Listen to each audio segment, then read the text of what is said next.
Bonjour à tous, Christ est ressuscité. Je vous souhaite vraiment une merveilleuse et sainte fête de Pâques et pour célébrer la résurrection de notre amour, de notre doux Sauveur, eh bien je vous propose de prendre un instant tous ensemble pour lire les révélations que Jésus a données à Maria Valtorta concernant sa résurrection.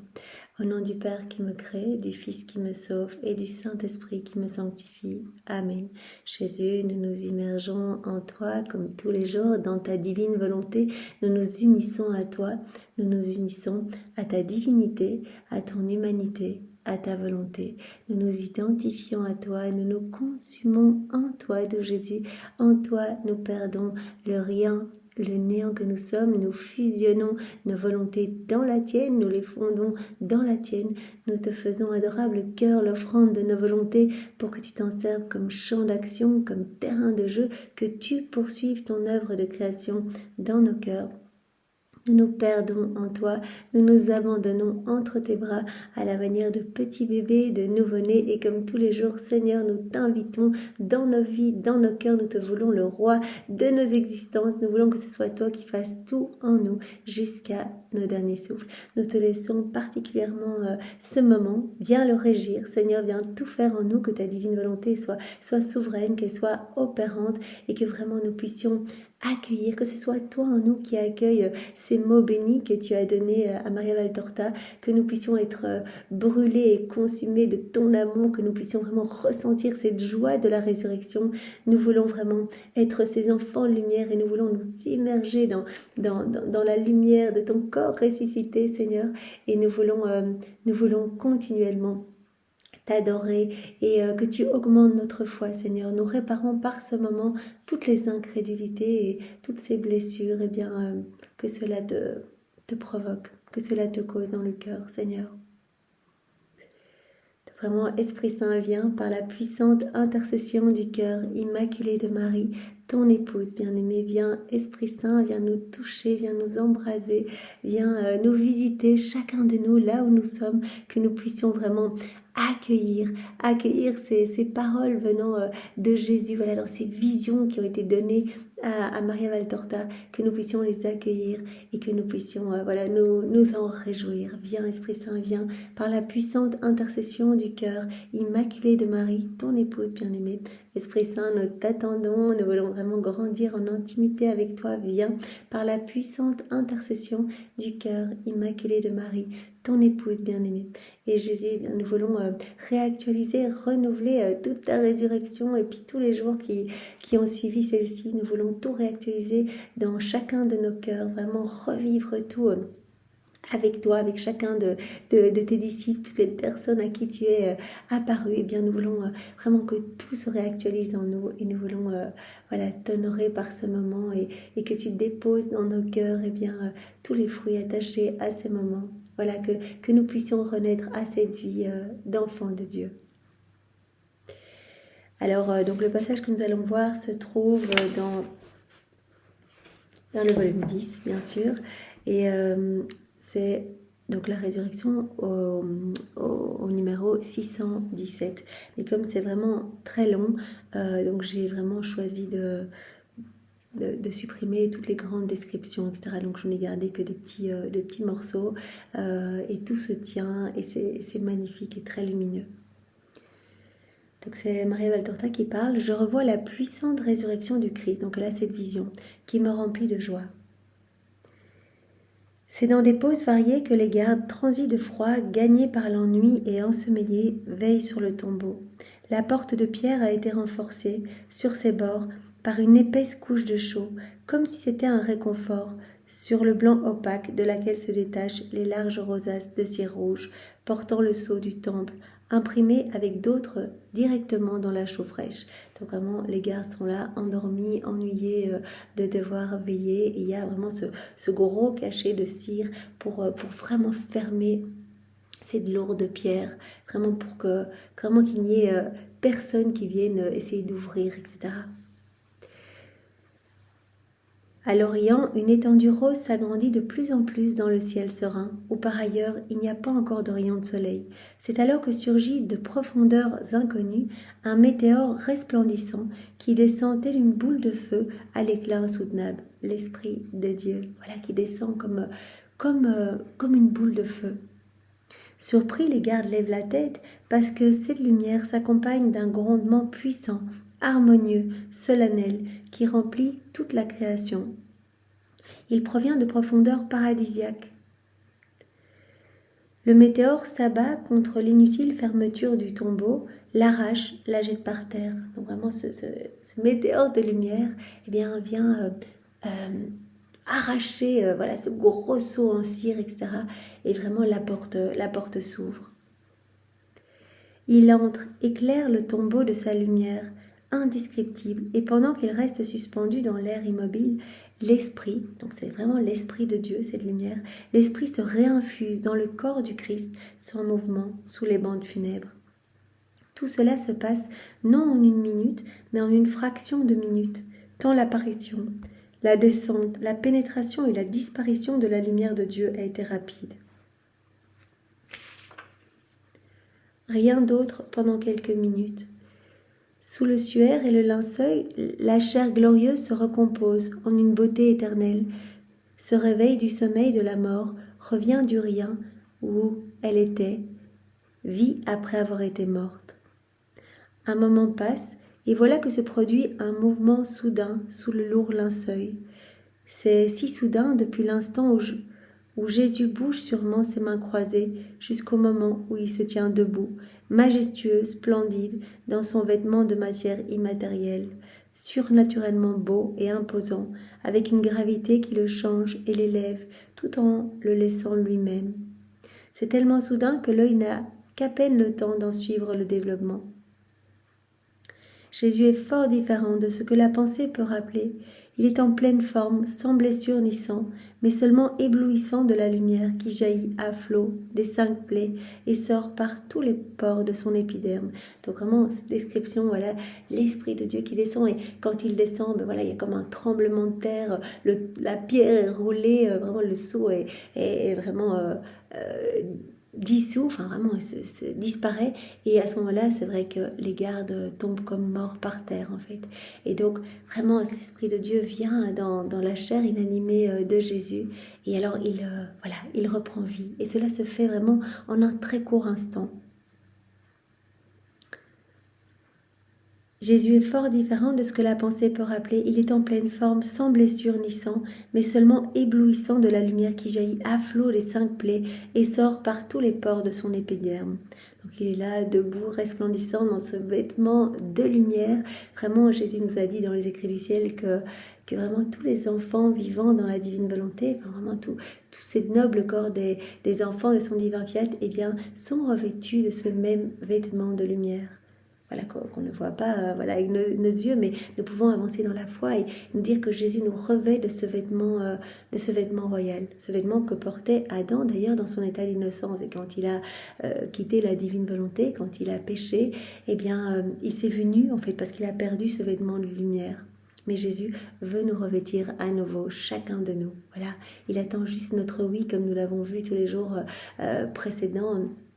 Le jeudi, vendredi soir, donc avant ces jours-là, nous avions vu que Jésus disait, en fait, il suffit de le vouloir. N'importe qui me donne son oui, peu importe l'état de son âme, de ses péchés, quiconque revient à moi et me donne son oui et veut vivre dans ma divine volonté, je vais vraiment l'inonder de ma lumière, et je vais m'occuper de tout, pour autant que ce soit vraiment un désir profond, pour autant qu'il y ait cette constance, cette fermeté dans le bien, cette persévérance. Jésus nous appelle vraiment à cette continuité dans nos actes, lui dire tous les jours, je veux vivre dans ta divine volonté.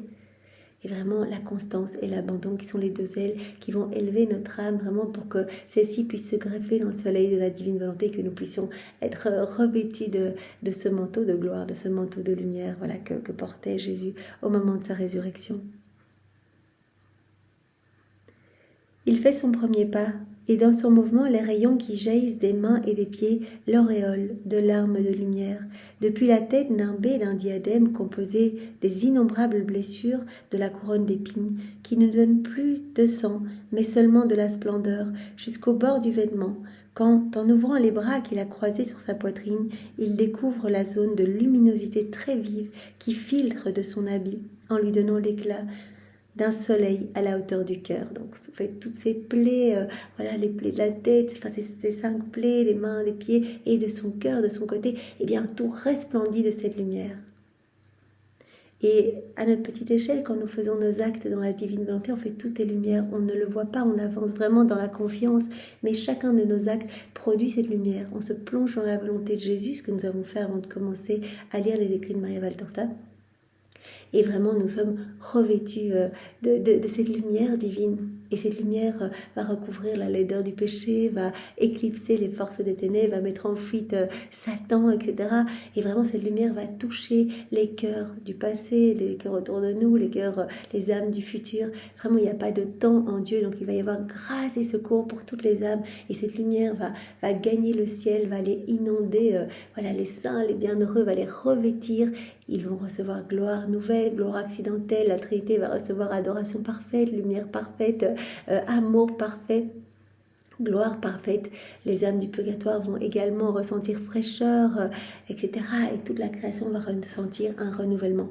Donc vraiment, cette lumière rejaillissant des plaies de Jésus, rejaillissant de toute son humanité, en fait, vraiment, cette lumière rejaillissant, eh bien, elle rejaillit en nous aussi. Quand on laisse Jésus vivre en nous, dans sa volonté, voilà, cela se passe dans chacun de nos regards, c'est la lumière même de Dieu qui va sortir de nos regards, voilà, ce seront les regards même de Jésus, voilà, notre souffle, chacune des respirations, cela va vraiment produire de la lumière, chacune de nos paroles, de chacun de nos mouvements, chacun de nos pas, cette lumière va rejaillir pour amener vraiment de la douceur dans les âmes et beaucoup de grâce.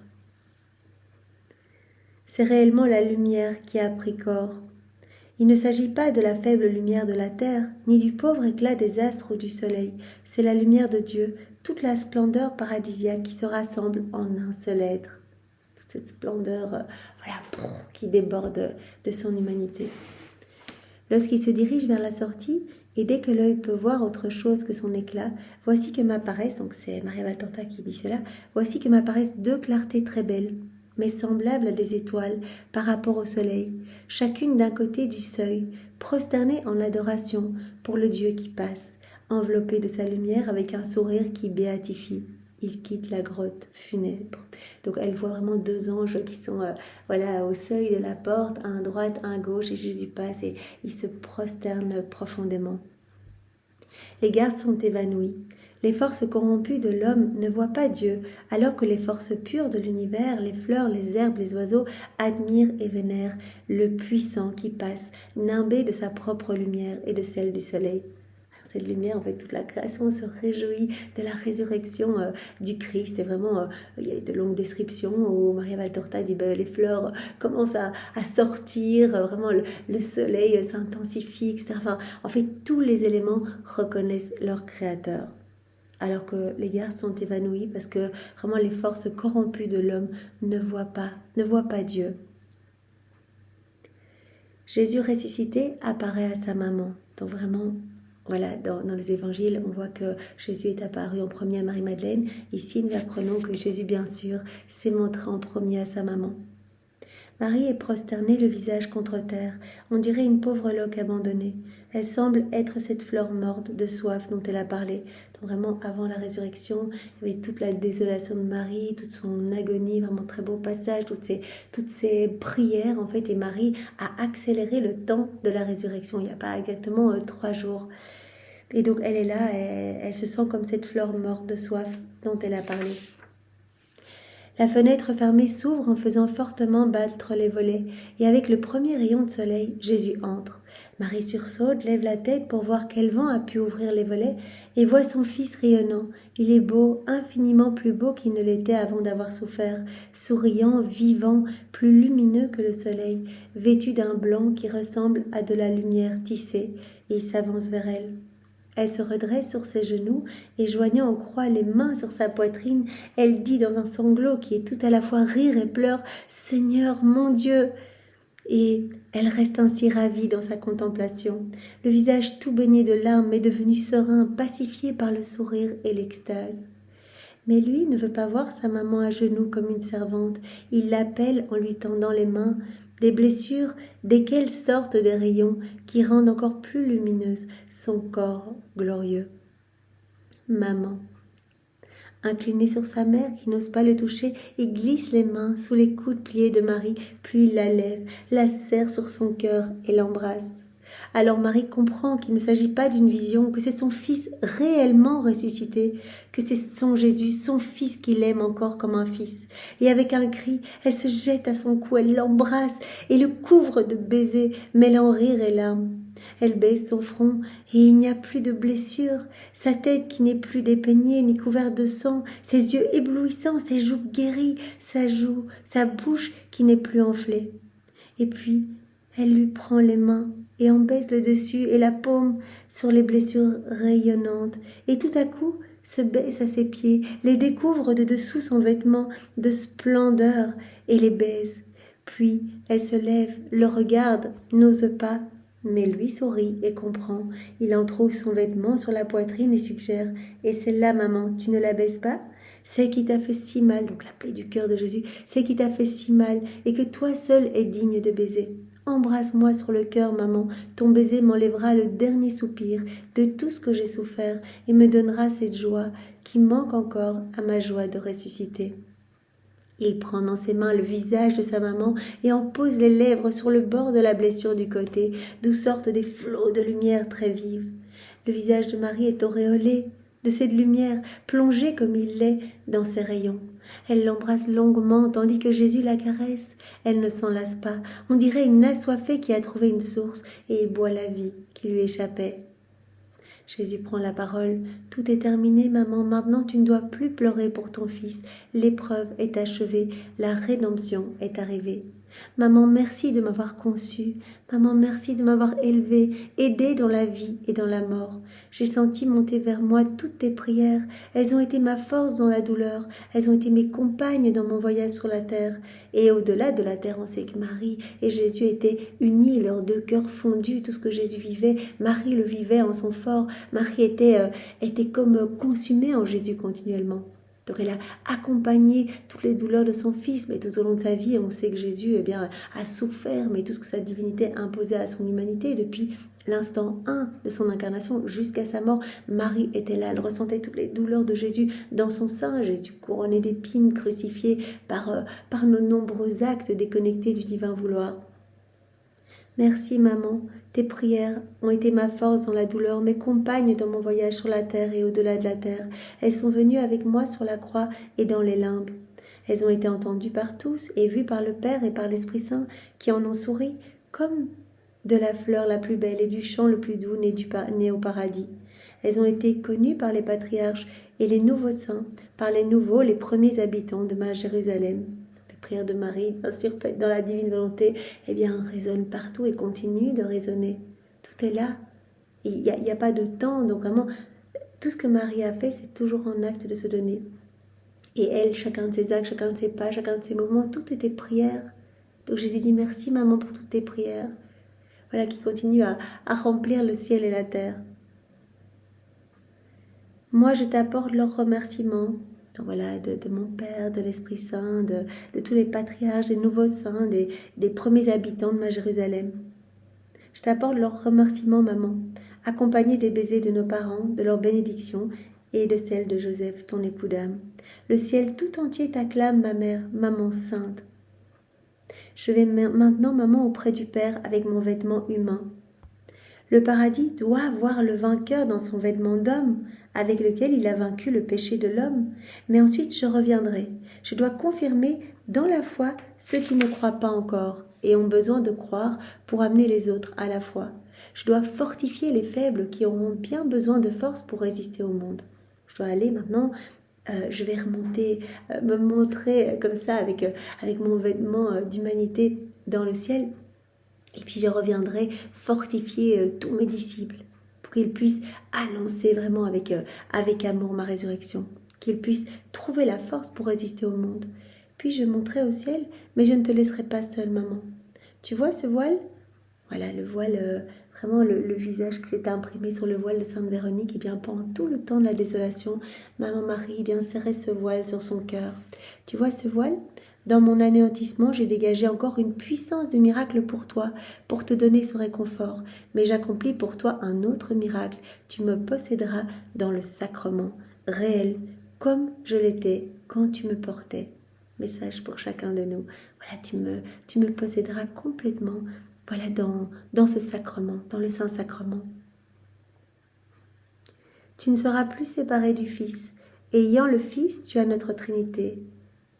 Ciel vivant, tu porteras sur la terre la Trinité parmi les hommes et tu sanctifieras l'Église, toi la reine du sacerdoce et la mère des chrétiens. Puis je viendrai te chercher. Donc, Jésus lui dit tout ce qui va se passer. Je vais remonter voir le Père, puis je vais venir fortifier tous mes apôtres, etc. Puis je remonterai à nouveau, mais je serai toujours avec toi. Tu m'auras avec toi dans le sacrement. Et puis je viendrai te chercher, voilà, au moment de l'Assomption. Et cette fois, je ne serai plus en toi, mais toi en moi, dans mon royaume, pour rendre le paradis plus beau. Maintenant, je m'en vais, maman. Je vais rendre heureuse l'autre Marie. Puis je monterai vers le Père. Donc il dit, avant de monter vers le Père, je vais aller voir Marie-Madeleine. C'est de là que je viendrai à ceux qui ne croient pas. Maman, ton baiser pour bénédiction, et ma paix à toi pour compagne. Adieu. Alors Jésus disparaît dans le soleil qui descend à flot du ciel serein du matin. Les saintes femmes au tombeau du Christ.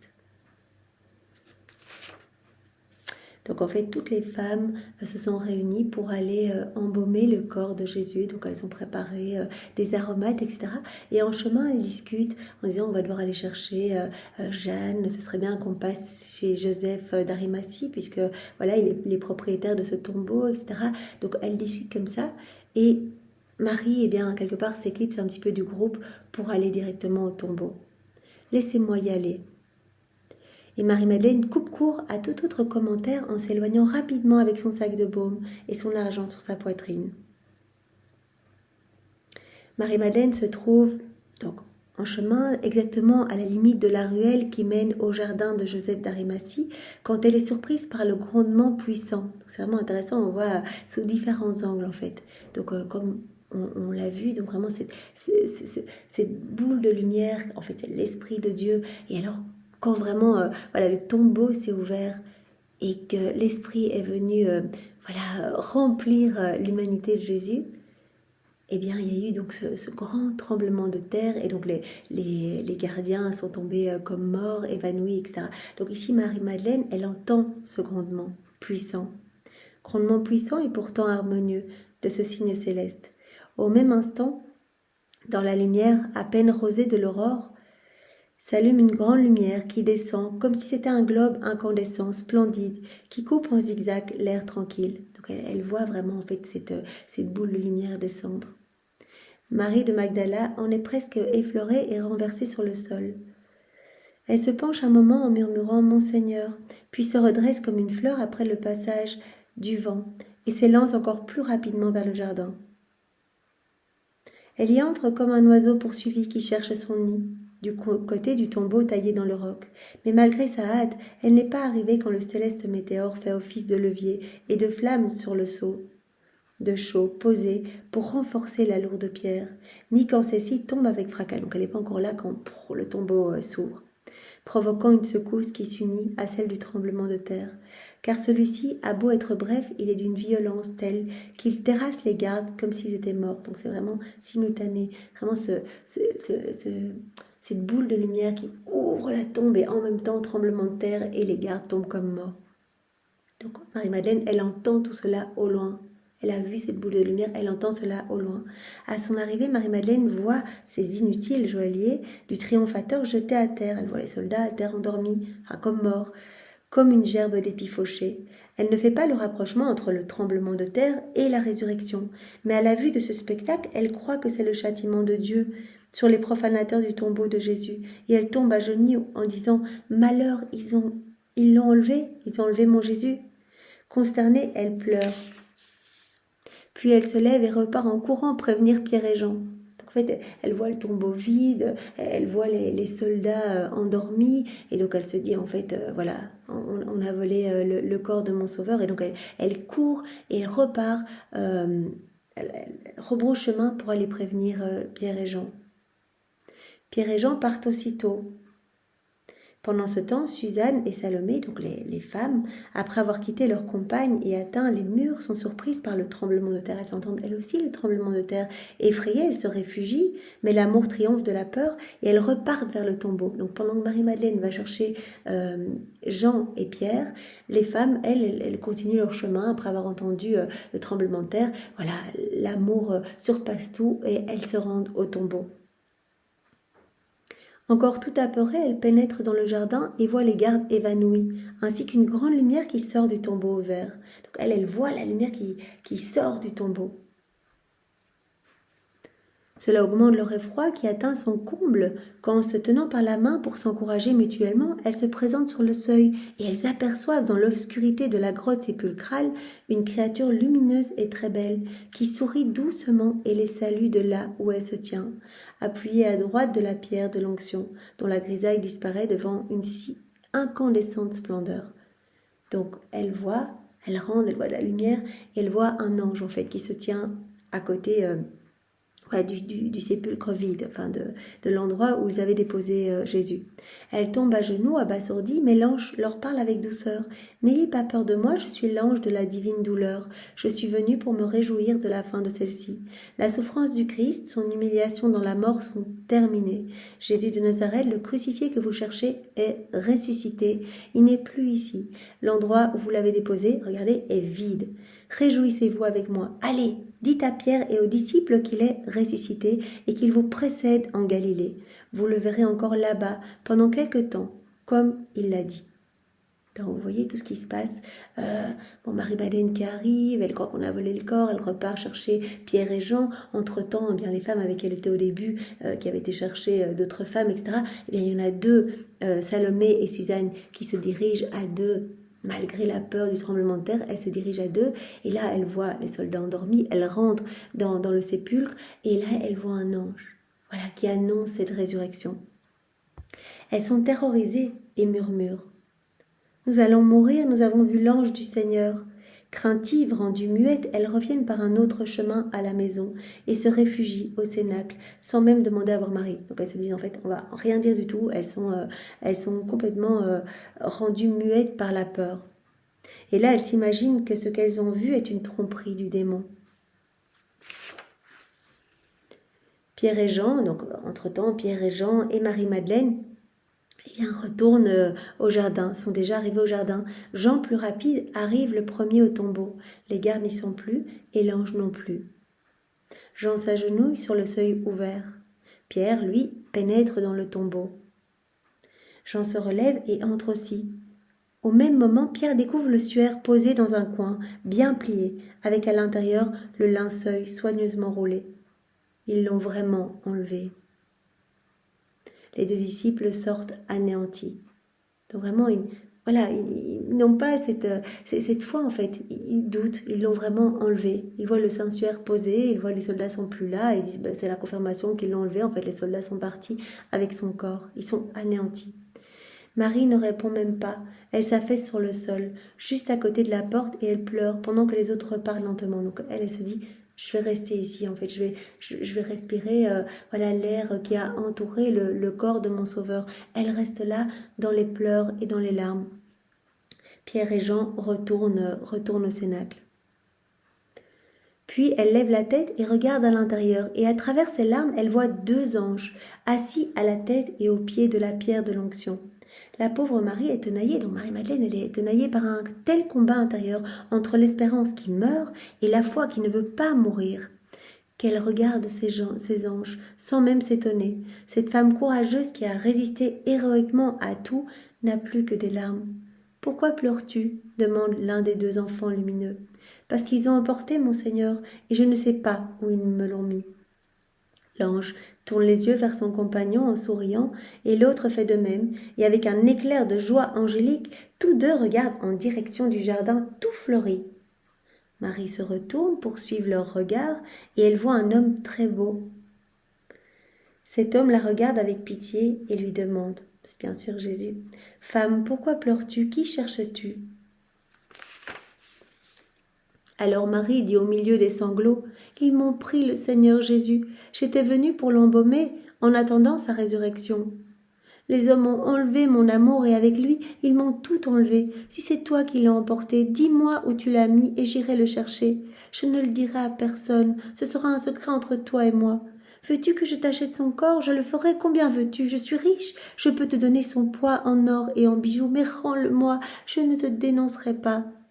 Dis-moi où est mon Seigneur Jésus. Je suis forte, je le prendrai dans mes bras et je le porterai comme un enfant dans un lieu sûr. » Et à ce moment-là, Marie, donc Jésus qui appelle Marie-Madeleine par son prénom.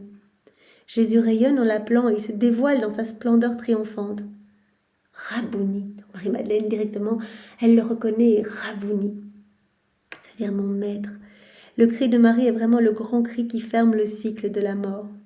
Et Marie se lève, court aux pieds de Jésus, voudrait les baiser. Jésus l'écarte en la touchant, à peine du bout des doigts sur le front. Ne me touche pas, je ne suis pas encore montée vers mon Père avec ce vêtement. Va trouver mes frères et mes amis et dis-leur que je monte vers mon Père et votre Père, vers mon Dieu et votre Dieu. Plus tard, je viendrai à eux. Absorbé par une lumière insoutenable, Jésus disparaît alors. Marie baise le sol où il se trouvait et court vers la maison. « Il est ressuscité! Il est ressuscité !» Elle en pleure de bonheur. Pierre et Jean accourent. Salomé et Suzanne, toujours apeurées, sortent du cénacle et écoutent son récit, tandis que Marie, femme d'Alphée, Marthe et Jeanne, le souffle court, révèlent qu'elles y sont allées elles aussi, et qu'elles ont vu 2 anges qui se disaient le gardien de l'homme-dieu et l'ange de sa douleur, et qu'ils ont donné l'ordre d'annoncer aux disciples qu'il était ressuscité. Donc Suzanne et Salomé qui ont vu un ange, toutes les autres femmes qui sont arrivées, par la suite, elles ont vu les 2 anges que Marie-Madeleine a vu également. Donc Marie-Madeleine a dit, moi je les ai vus et j'ai vu Jésus ressuscité. Et donc toutes les femmes commencent à témoigner de cette résurrection. Même les femmes apeurées, Salomé et Suzanne qui étaient cachées, qui croyaient que c'était une malédiction, elles croyaient que c'était comme le démon qui se jouait d'elles. Et comme Pierre hoche la tête, elles insistent. Oui, ils ont dit, pourquoi cherchez-vous le vivant parmi les morts? Il n'est pas ici. Il est ressuscité comme il l'avait dit quand il était encore en Galilée. Ne vous le rappelez-vous pas?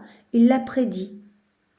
Le Fils de l'homme doit être livré aux mains des pécheurs et être crucifié, mais le 3e jour, il ressuscitera. Et Pierre et même Jean restent très hésitants. Voilà, ils sont un peu dubitatifs. Marie, femme d'Alphée, dit à Salomé, « Retournons-y toutes les deux. Voyons si nous sommes toutes ivres. » Voilà, parce que vraiment les hommes avaient l'air de dire, mais non, c'est peut-être un peu de la folie, vous avez vu la lumière, vous avez cru que, voilà. Elles sortent en courant. Donc, Marie, femme d'Alphée, et Salomé vont retourner pour dire, nous aussi on a envie de voir Jésus, on va retourner au tombeau. Les deux vieilles femmes reviennent. C'est vrai, nous l'avons vu nous aussi. Il nous a dit, près du jardin de Barnabé, paix à vous, n'ayez pas peur, allez dire à mes frères que je suis ressuscité et qu'ils doivent se rendre d'ici quelques jours en Galilée. Là-bas, nous serons réunis. Pierre dit, vous êtes folle, femme. Alors Marie, donc la mère de Jésus, qui tient toujours sur son cœur Marie-Madeleine, qui pleure comme un saule sous une averse à cause de sa trop grande joie, Marie, qui baisse les cheveux blonds de Marie-Madeleine, lève son visage transfiguré et dit une courte phrase.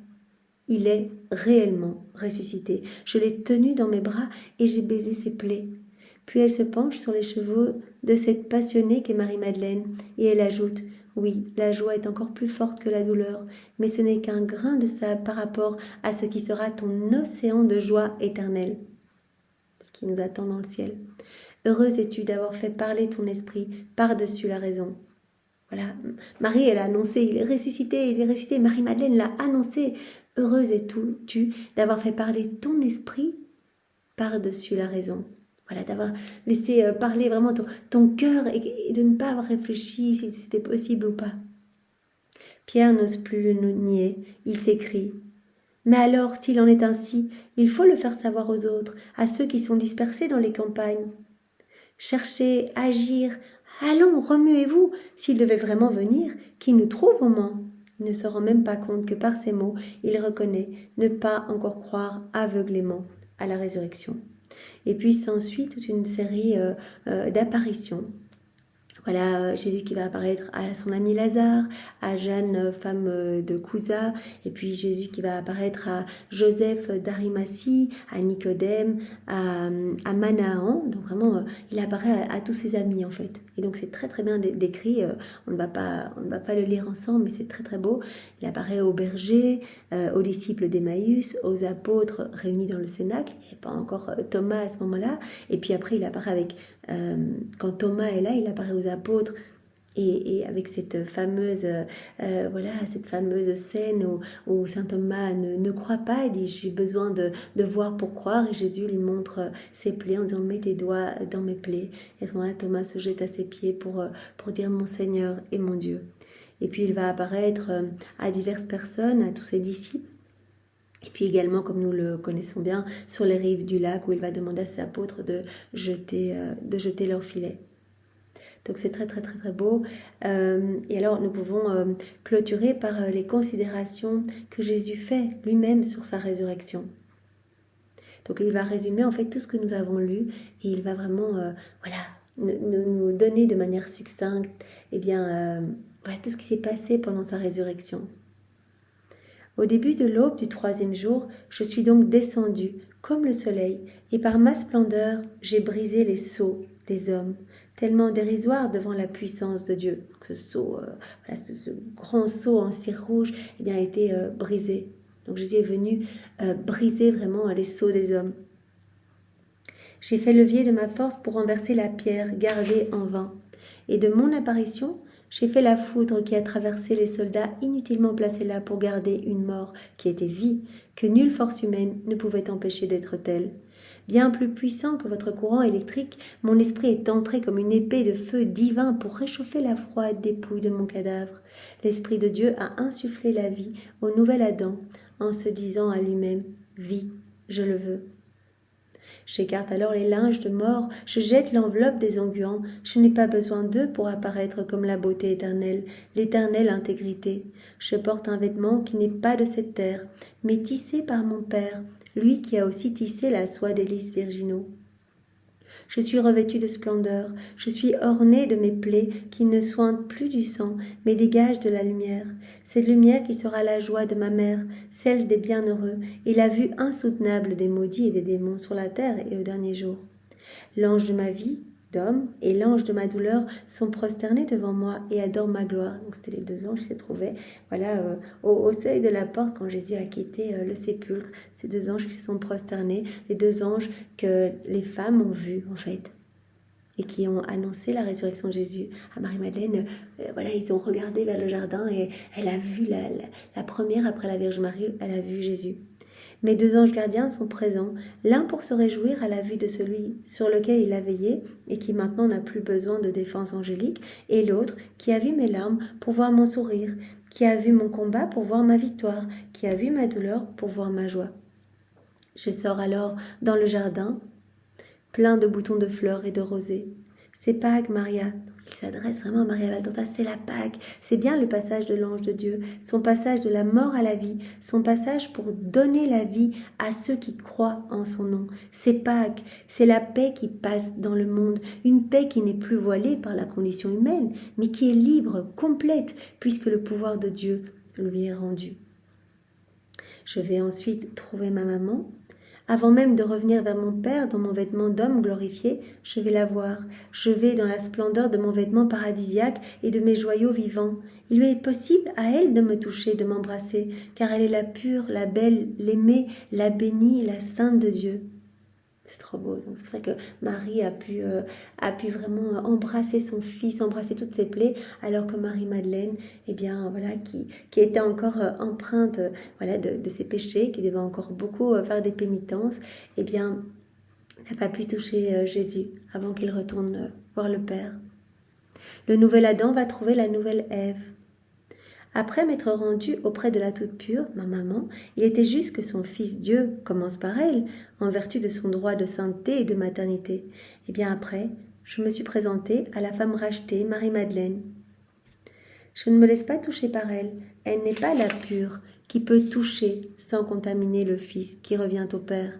Elle a encore beaucoup à purifier par la pénitence, mais son amour mérite cette récompense. Et là, Jésus finit par cette réflexion vraiment en regardant Marie-Madeleine. Pourquoi voilà, c'est elle, l'apôtre des apôtres. Pourquoi elle a eu cette récompense. Marie, bien sûr, voilà, maman qui a tout vécu avec Jésus. La toute belle, la toute sainte, la toute pure. Mais pourquoi Marie-Madeleine, la toute première, avoir vu Jésus? Vois-tu combien j'aime toute personne qui a été coupable, mais qui a voulu sortir de sa faute. En fait, Jésus a voulu vraiment donner cette récompense à Marie-Madeleine. Elle était largement coupable dans tous les vices, comme on le dit, elle avait les 7 démons en elle, etc. Mais elle a voulu sortir de la faute, elle s'est abandonnée dans les bras de Jésus. Ce n'est même pas à Jean d'abord que je me montre, mais à Marie-Madeleine. J'avais déjà accordé à Jean la qualité de fils, il la méritait car il était pur et il pouvait être pour la toute pure de Dieu, non seulement un fils spirituel, mais aussi celui qui pouvait pourvoir aux nécessités de la chair et apporter ses soins. Sur la croix, quand Jésus a dit « Mère, voici ton fils » et à Saint Jean « Voici ta mère ». Jésus dit « Mais il était tout pur et vraiment, j'ai voulu que ma maman soit vraiment sous sa protection quelque part, vraiment qu'il puisse pourvoir à toutes les nécessités de la vie. » Marie-Madeleine, celle qui est ressuscitée à la grâce, à la première vision de la grâce ressuscitée. Voilà. Donc c'est vraiment, Jésus nous dit, en fait j'aime tellement toutes les personnes qui veulent sortir de leur faute en fait, qui veulent revenir à moi. Je les récompense tellement, je les inonde de grâce. Et vraiment, nous pouvons garder en tête, voilà, Marie-Madeleine, qui était cette grande pécheresse, qui a cette joie de pouvoir voir Jésus, la première, après la Vierge Marie. Marie-Madeleine, celle qui est ressuscitée à la grâce, à la première vision de la grâce ressuscitée. Quand vous m'aimez jusqu'à tout vaincre pour moi, je prends votre tête et votre cœur malade dans mes mains transpercées et je vous souffle au visage ma puissance et je vous sauve mes enfants que j'aime. Vous devenez beaux, en bonne santé, libres, heureux.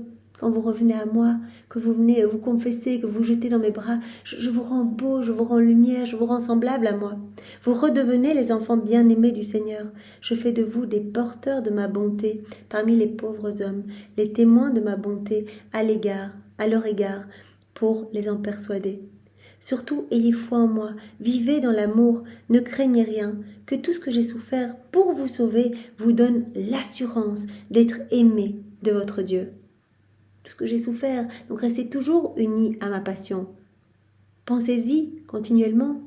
Voilà, on le sait avec les 24 heures, voilà, même si on est dans le temps pascal, eh bien, voilà, Jésus nous invite à garder toujours toutes ces souffrances en tête, tout ce que Jésus a souffert pour nous, comme un gage de son amour brûlant pour chacun de nous. Parce que toutes ces souffrances, non seulement les 24 dernières heures de sa vie, mais tout au long de sa vie, en fait, Jésus nous appelait.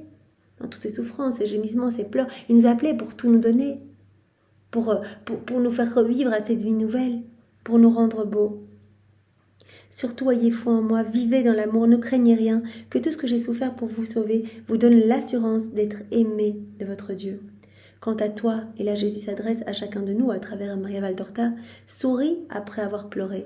Voilà, après avoir passé tout ce temps vraiment à accompagner Jésus lors de la dernière scène, à l'avoir accompagné à travers les 24 heures dans son agonie au jardin de Gethsémani, etc., son douloureux parcours, et avoir vécu avec lui cette crucifixion, 3 heures d'agonie sur la croix, et puis la désolation de Maman Marie, la mise au sépulcre.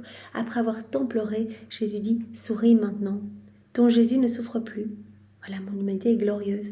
Il n'y a plus ni sang ni blessure, mais de la lumière, de la lumière, de la lumière et la joie et la gloire. Que ma joie et ma lumière soient en toi, jusqu'à ce que vienne l'heure du ciel. Voilà, Jésus veut nous inonder de sa lumière. Il veut nous inonder de lui. Il veut qu'on soit resplendissant. Il veut vivre en nous. Il veut que nous soyons vraiment des témoins de sa gloire. Alors Seigneur, nous te demandons vraiment, voilà, à chacune de nos respirations, chacun de nos mouvements, chacun de nos pas, d'augmenter notre foi. Voilà, que nous puissions, voilà, être de bons enfants pour toi. Que nous puissions travailler à chaque instant à l'avènement de ton royaume. Sois béni, Jésus, vraiment en ce jour merveilleux. Sois béni, adoré de tous. Et c'est vraiment dans ta volonté que nous avons réactualisé tous ces moments de ta résurrection et que vraiment nous avons profité de chacun de tes enseignements. Nous reprenons toutes les paroles que tu as prononcées pour vraiment fortifier tes apôtres et on les grève dans chaque cœur et vraiment on fait resplendir la lumière de ta résurrection dans chaque âme de chaque génération. Voilà, que tout puisse être transfiguré par cette lumière. Seigneur, nous t'adorons et nous t'aimons et nous voulons t'offrir ton propre amour, l'amour que tu as placé dans les cieux, dans le soleil, dans les étoiles, dans chaque espèce animale, végétale, minérale, dans tout ce que nous voyons de beau autour de nous, dans le vent, dans la puissance des vagues. Nous reprenons cet amour pour te le redonner continuellement, Seigneur, pour t'honorer, pour te glorifier. Nous prenons également l'amour de ton Père, l'amour de l'Esprit Saint. Nous te réoffrons cet amour trinitaire. Et nous voulons t'aimer avec toute la cour céleste, avec Louisa. Et nous voulons, Jésus, te réoffrir tout l'amour que tu as placé également dans l'œuvre de la rédemption et l'amour que tu as placé dans les sacrements. On reprend tout pour te redonner tout continuellement, Seigneur. Et nous récapitulons également tous les actes des saints de tous les temps que nous réactualisons pour tout te redonner, Seigneur, à chaque instant. À chacun de mouvements de nos visages, de nos mains, à chaque mouvement externe, interne, conscient, inconscient, on te redonne cet amour, on te loue, on te bénit, on te rend gloire et à chaque instant on te demande l'avènement de ton royaume d'amour, que nous puissions tous être revêtus de ce vêtement de lumière, le vêtement de ta résurrection, Seigneur. Oui, Seigneur, nous voulons vraiment être ces enfants de lumière et tu l'as dit tellement de fois à Louisa. Voilà, au plus vous allez vous immerger dans les vérités que je vous donne, vous allez les mastiquer, les digérer, les mettre en pratique, au plus ma lumière va grandir en vous. C'est mon royaume qui va s'établir de plus en plus en vous. C'est ma splendeur. Donc je vais prendre de plus en plus de place. C'est moi qui vais venir tout faire, c'est ma divine volonté qui va venir tout régir en vous. Donc vous allez ressentir vraiment ma vie couler en vous, dans chacun de vos actes. Donc c'est magnifique, Seigneur, vraiment, voilà, donne-nous cette grâce de la persévérance et de la constance. Nous voulons vraiment être ces enfants dignes pour toi. Et toi, nous savons que tu nous donnes tout. Quand nous reprenons cette place, eh bien, tu nous rends propriétaires de tout. Seigneur, que d'amour, que de lumière, que de joie en ce jour béni. Sois béni, Jésus, au nom de tous. Au nom du Père et du Fils et du Saint-Esprit. Amen. Passez une belle journée et soyez tous bénis. Au revoir.